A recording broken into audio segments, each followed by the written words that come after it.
जय श्री महादेव भक्तों, आपका हार्दिक स्वागत है भक्तिविद आत्मा के इस पावन प्रसंग में, जहाँ हर कथा केवल कहानी नहीं होती बल्कि आत्मा से ईश्वर तक की यात्रा होती है। क्या एक अंतिम सांस किसी को पूरा जीवन को बदल सकती है? एक वृद्ध माँ की अंतिम इच्छा, एक बहू जो कभी दिल से नहीं जुड़ी, और एक मंत्र जिसने सब बदल दिया।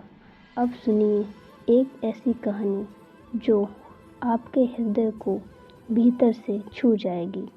गांव में एक बुजुर्ग महिला शारदा देवी अपने बेटे और बहू के साथ रहती थीं।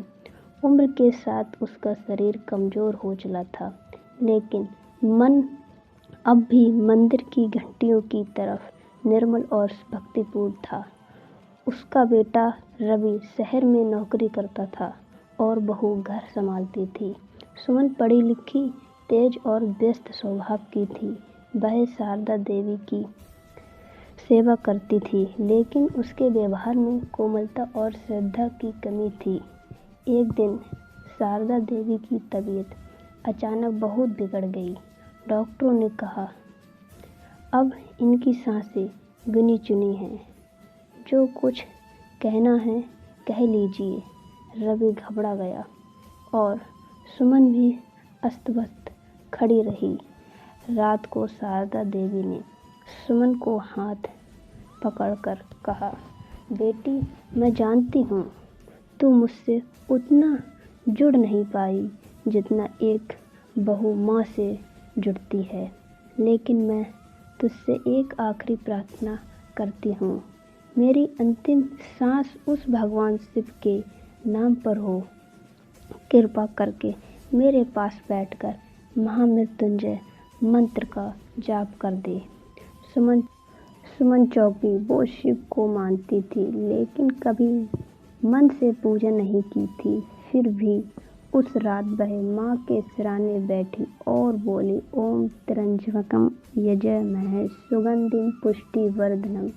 शुरुआत में उसकी आवाज़ कांपती रही, लेकिन हर जाप के साथ कुछ बदलता गया। उसका स्वभाव स्थिर हुआ, आंखों से आंसू बहने लगे और एक अजीब सी शांति पूरे कमरे में फैल गई।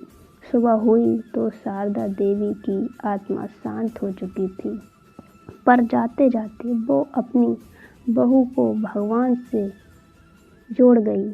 रवि अस्त-व्यस्त खड़ा था। सुमन अब बदल चुकी थी। उसने माँ के कमरे को ही एक छोटा सा मंदिर बना दिया। हर दिन वह वहीं बैठकर वही मंत्र जपती, ओम त्र्यंबकम यजामहे, क्योंकि अब वो जान चुकी थी, सांसें तो जाती हैं पर सच्चा भाव कभी नहीं जाता। इस कहानी से सीख, बुजुर्ग की अंतिम इच्छाएं सिर्फ एक रस्म नहीं, एक आत्मा संदेश होता है। सच्चा भक्त भाव कभी देर से आए, लेकिन जब आता है तो जीवन को बदल जाता है। ओम नमः शिवाय।